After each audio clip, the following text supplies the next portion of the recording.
આવેલા વસ્તડીના પુલ રિપેરિંગ અને નવીનીકરણ હાથ ધરવામાં ન આવતા હવે ગ્રામજનો આંદોલન માર્ગ અપનાવશે। ધારાસભ્ય કલેક્ટર અને આરએમબી વિભાગને રજૂઆત કરી ગ્રામજનો થાક્યા। 30 થી વધુ ગામોના લોકોને હાલાકી પડી રહી છે। 20 ગામોના સરપંચોએ લેટરપેડ પર પુલનું નવીનીકરણનું કામ હાથ ધરવા માંગ કરી છે। હાલ કાચા ડાયવર્ઝન ઉપરથી એમ્બ્યુલન્સ ફસાઈ જાય છે અને વિદ્યાર્થીઓ ભરેલી ગાડીઓ પર ફસાઈ જાય છે। તાત્કાલિક પુલનું નવીનીકરણનું અને અથવા સમારકામનું કામ શરૂ કરવા માંગ કરાઈ છે। કામ શરૂ નહીં થાય તો ગ્રામજનો આંદોલન કરશે તેવી ચીમકી ઉચ્ચારી હતી।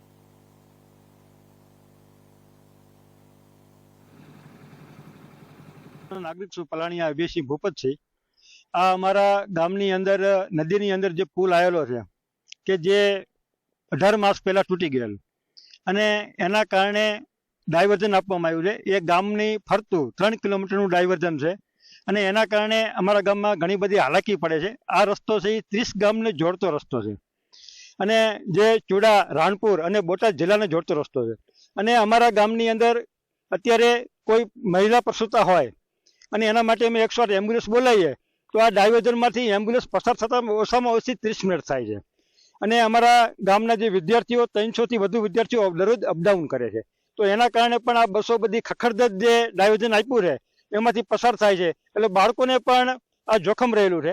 એટલે અમારી તંત્રને નમ્ર વિનંતી છે, અમારા સરપંચ દ્વારા પણ વારંવાર રજૂઆત કરવામાં આવી છે અને કલેક્ટર સાહેબને પણ લિખિતમાં આપવામાં આવ્યું છે, ધારાસભ્યશ્રીને પણ રજૂઆત કરવામાં આવી છે, પણ 18 માસ વીતી ગયા છતાં પુલનું કોઈ નવીનીકરણ કામ ચાલુ નથી થયું કે ડાયવર્ઝન પણ પાકું બનાવવામાં નથી થયું। હાલ પૂરતી અમારી એવી માગણી છે કે ડાયવર્ઝન પાકું બનાવવામાં આવે અને પુલનું કામ જલ્દીમાં જલ્દી શરૂ કરવામાં આવે, નકર અમારા ગામની અંદર અમે ગાંધી ચિંધ્યા માર્ગે આંદોલન। નગર જિલ્લામાં જે વસ્તડી ગામ આવેલું છે તે 18 માસ પહેલા એક પુલ ધસી ગયો હતો। હાલ 18 માસ વીતી ગયા પરંતુ આ પુલનું નવીનીકરણ અથવા સમારકામ કરવામાં નથી આવી રહ્યું।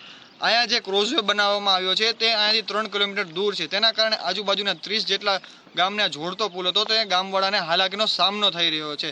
જોવામાં આવે તો આ ક્રોઝવે જે આપેલો છે તેના કારણે ટ્રાફિક જામ વારંવાર જોવા મળી રહ્યું છે। ગામમાં જે અપડાઉન કરતા વિદ્યાર્થીઓ હોય અથવા કે હોસ્પિટલ લઈ જતી એમ્બ્યુલન્સ હોય તે વારંવાર પરેશાન ને હેરાન થતા હોય છે। ગામજનોની માંગ છે કે જે આ પુલ છે તેનું સમારકામ કરવામાં આવે અથવા ક્રોઝવે સારો કરવામાં આવે। આ ગામ દ્વારા 20 જેટલા સરપંચો ભેગા થઈને કલેક્ટરને અને આરએમબી વિભાગને અને ધારાસભ્યને પત્ર લખવામાં આવ્યો છે, પરંતુ હજી સુધી આ પુલનું કોઈ પણ સમારકામ કરવામાં આવેલું નથી। ગામજનોની માંગ છે કે આ પુલનું તરત નવીનીકરણ કરવામાં આવે।